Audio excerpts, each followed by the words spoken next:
Hello everyone and welcome to another high elo game of Age of Empires. Today we're witnessing the return of a legend as Hoang, playing as the Celts in blue, gets ready to take on Ezio, playing as the Goths in yellow. Now I'm not too sure if this is Ezio.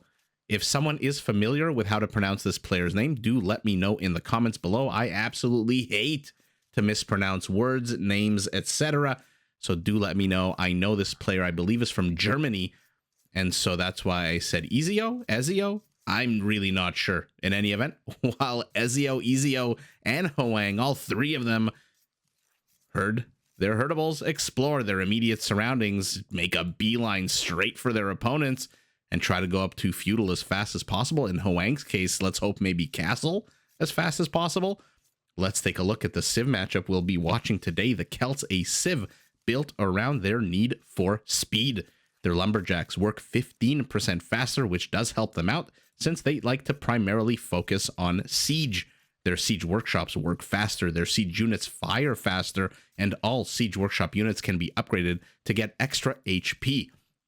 Now, coming back to the need for speed, Celtic infantry do move faster than normal, starting in Feudal Age. Bit of a turkey shoot over here as our Goth in yellow tiefs, pinches two turkeys right from underneath our Celtic's nose.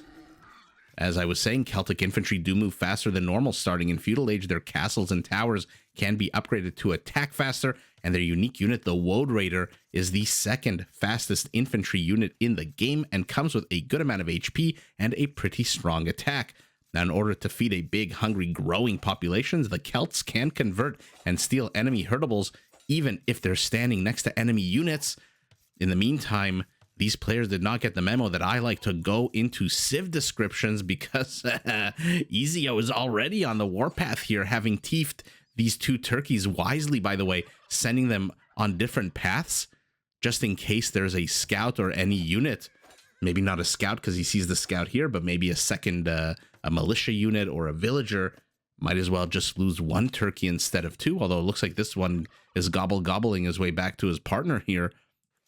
In any event, we've already got action at the 4-minute mark of the game. Our Goth in yellow must know who he's playing against.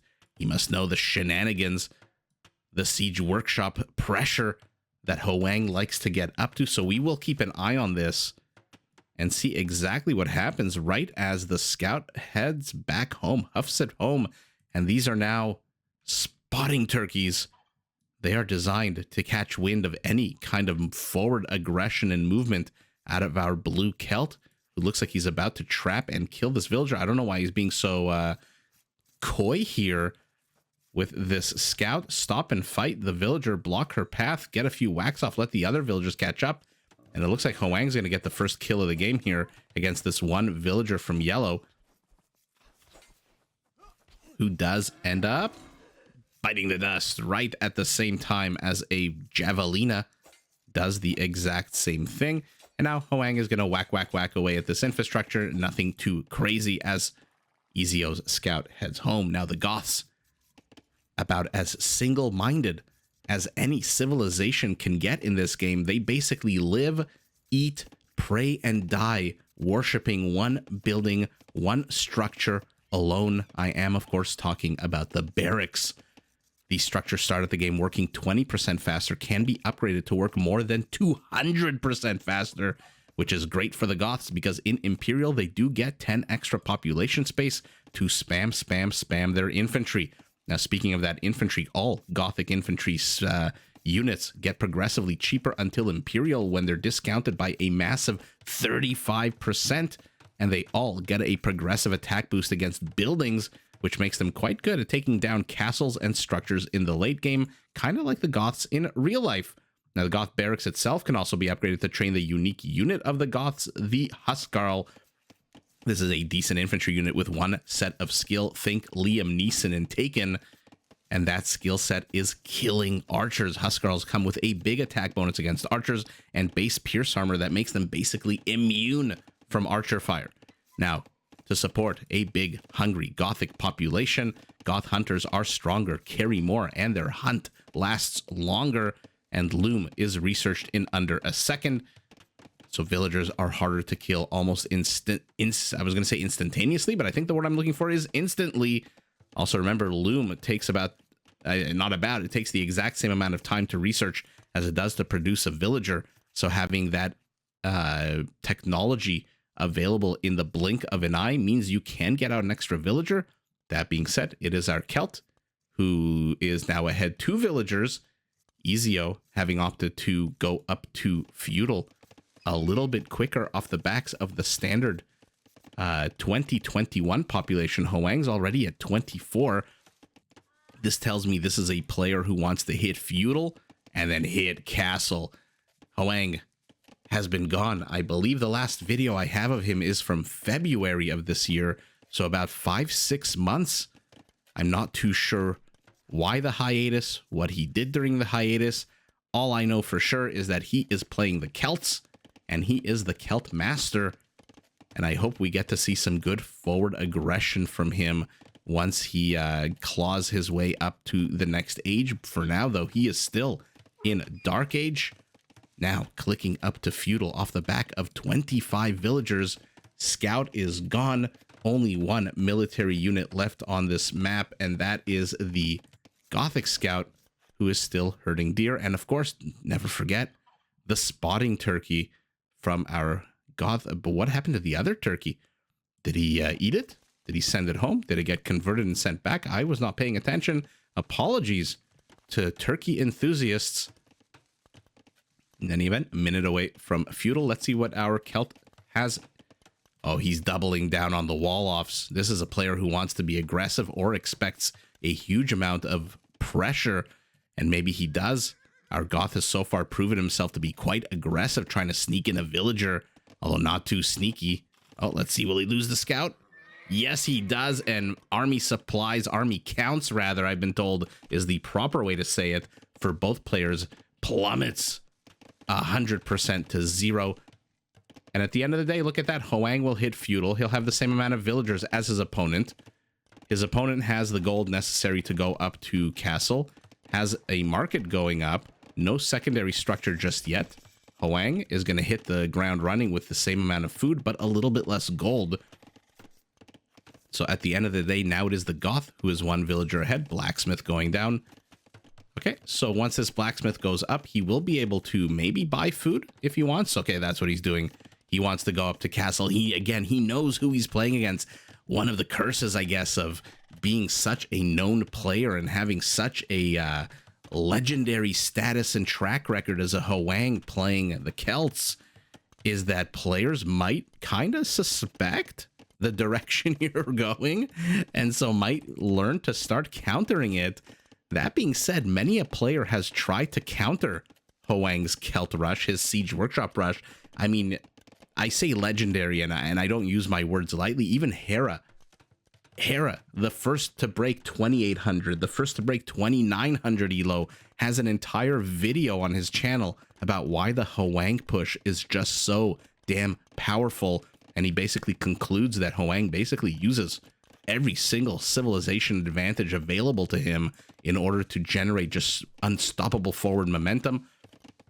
Whether or not infantry here, men-at-arms, are going to be the answer to stop any kind of push, we don't know. But for now, Hoang is not pushing anything. He's not doing much. He's building a barracks. Where's his blacksmith? There it is, right tucked away in the back. Does Yellow see? No. The vision on these palisades, not the greatest.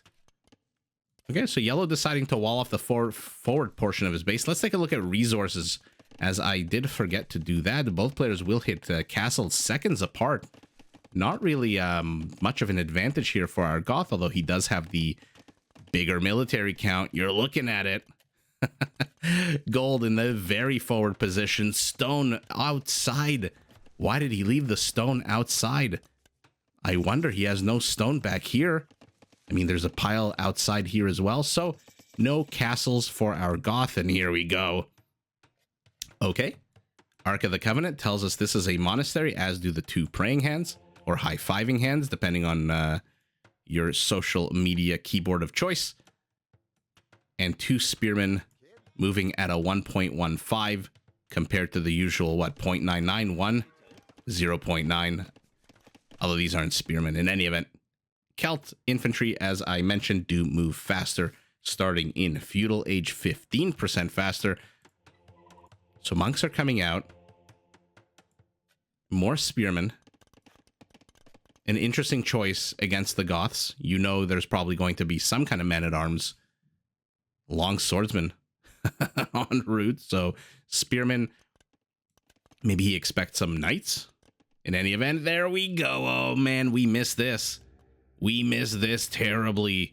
2 villagers only means that it's going to be a bit before this siege workshop gets up. This spotting turkey, you had one job and you missed it entirely. Does not see anything that's happening. And now Hoang is here. He's caught up in army supply.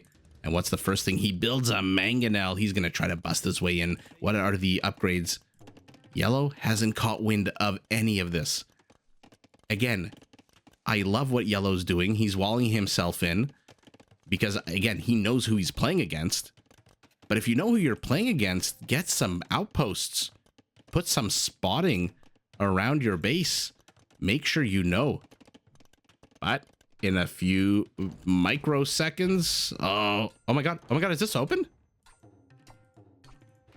No, it's not open. You can see just the tip of a... some kind of shrub. What is this? Bush bee? No, jungle. Okay, so one more throw of the rocks and Hoang is in. He is inside the base of his opponent at the 19-minute mark of the game. Let's see if he can contend, though, with his gothic, super-duper cheap infantry. Decides to delete his own house so he can surround. Can't delete him anymore. He has 50 population out of 60. And oh no, this is bad for Hoang. This is terrible for Hoang. The Goths' superiority here proving itself. Oh, okay. Who are you going to attack? The clump in the center? No, he goes for the extremity, gets a good hit, but dies as well. And is that it? Is this all we're going to see from our Celt? 10 long swordsmen. Remember, they get a progressive attack against buildings +5. So essentially our Goths in a perfect perfect placement here to take out the Celt. Not only can he start spamming more and more infantry, because remember, he's in Castle Age. These guys are now, what, 30% cheaper? So 30% cheaper infantry, plus whatever infrastructure Hoang's going to build, because you know he's going to build infrastructure, is going to get demolished much quicker. And uh-oh. Uh-oh. What is Hoang building behind this? A siege workshop at home. So Hoang, whether it's part of the plan, whether he's a little rusty, whether this is just a matchup he's not familiar with, has lost his incredibly forward siege workshop, as he, always does build. I love that he's going after the whack. He is going after the monastery with the relic. Sorry, you guys know I love my synchronized attacks in this game. Just something so calming about a bunch of units attacking at the same time. Hoang converts, but not the strongest unit, and so it dies immediately. I mean, even if it was full HP, would have died 4-on-1. Is not exactly a good... Is there a gap here? No. And look at this. Hoang's created a bit of a loop-de-loop here, where these infantry are going to have to take some scorpion fire. 2 scorpions are coming out. Remember, Celtic siege workshops work 20% faster. Their units fire 25% faster. Look at that. 2.9 instead of the usual 3.6. And oh no, our Goth in a bit of a situation here. Does have the superior numbers, but by the time he knocks down these houses, sure, he could have committed, but 4 scorpions, maybe 3 at the time, would have absolutely destroyed his units. Gothic infantry super cheap, but still just moving at a 0.99. No attack upgrades, only armor upgrades, and don't mind that at all, especially not if you're the one taking a bunch of, what do we want to call them, bolts to the back of the head here. And now Hoang is moving out again. Maybe a little prematurely. What does he have? 7 scorpions, 3 villagers to repair them, I'm assuming. 2 monks. Our Goth, okay, heading towards the base. Okay, decides to change his mind. Might want to get a monk out. He's got 2 monks. Where are they? Why are they not healing this army? Look at its HP. It's down 250 HP. That's about a quarter of its HP. Hoang's army fresh, ready to cause as much mayhem as possible. And this is quite possibly the worst formation to attack into siege in. Okay, puts it on a broader front. A little bit dispersed. And here we go. Let's see if the Gothic infantry can seal the deal. 3 of them peel off to the left here, get a Scorpion. The remainder, I mean, so far so good for the Goth, right? But the Scorpions are on the high ground. And all of a sudden, so far so good turns into an absolute disaster. Monk gets sniped as well. Scorpions are being repaired. Doesn't get this one with 9 HP right as the villager shows up to repair it. And Hoang, what an absolute seesaw of a game so far. We're only 27 minutes in, and already it looks like both players had opportunities to absolutely end the game. Standoff here between 1 Celtic spear and 2 Gothic longswordsmen. Oh. They saw him move. I'm just making shit up. They didn't see nothing. I don't think their line of sight is that crazy, right? Oh, actually, yeah, it is. I didn't realize that longswordsman had such long line of sight. In any event, our Goth yet again trying to destroy these siege units with his cheaper. The trades here, I mean, kill count 41 to 42. But when your units are 30% cheaper than you know, your opponent's paying full price. The Celts, for all their benefits when it comes to siege, there's no discount on these guys. They just fire faster. The siege workshop works faster. By the way, 2 siege workshops and a monastery. Hoang wants to end this. I wonder if catapults or oh my god, catapults, mangonels are the way to go. A spearman attacking into a town center fire is definitely not the way to go. Will he get converted? Nope. 1 long swordsman makes the long journey. A few more scattered around the map. Ezio, I don't know if he noticed 2 knights. This is definitely going to throw a wrench into these into the works that our Celt is trying to build. Oh, loses a spearman. That takes a bit of damage on the Scorpion. Where are you going? What was this? What's the point of this? Does he not want to be close to the barracks? Does he think that, okay, well, he's at 480 HP. It will evict all of the villagers inside, but there's only 3 knights from the left. Infantry from the right, monk as well. 3 monks, but 2 of them all the way behind here, so not really helpful. Okay, 1 mangonel down, 1 knight converted. 2nd mangonel down, 3rd mangonel down. What a disaster here so far. But a disaster for who? It looks like our Celt is barely holding, but no, more knights, more swordsmen, and all the siege is gone. And the sky is gray. Oh my goodness. Hoang just took an absolute terrible last engage. So let's see what we're working with here. Forget you guys for a second. 8 scorpions, 3 villagers, 3 mangonels. And how many monks? I mean, we know there's, okay, just the 1 monk. Our Goth, 7 long swordsmen, 3 knights. What is he producing? 2 more long swordsmen. Remember, they produce 20% faster. These barracks. So they are going to be able to reinforce much quicker. Let's take a look at what happened there, because I thought Hoang was going to hold much better. Okay, his scorpions got all fuddly-duddly here and abandoned their positions. I don't know what to call this formation except chaotic. Swordsman in the back getting 1 kill. Or maybe the town center got the kill, but the swordsman definitely softened it up. And once the mangonel fell, I mean, Hoang, if he had 1 more monk, maybe. Look at him training the monks right now. If he had 1 more monk at the beginning of the battle and could convert 2 knights instead of 1, maybe he would have held. Oh, that monk dies in the most gruesome way possible with 5 bolts shot through its body. And now these guys are back from the middle of the map as well. Reinforcements streaming from the south, reinforcements from the west, reinforcements from the north, 2 monks.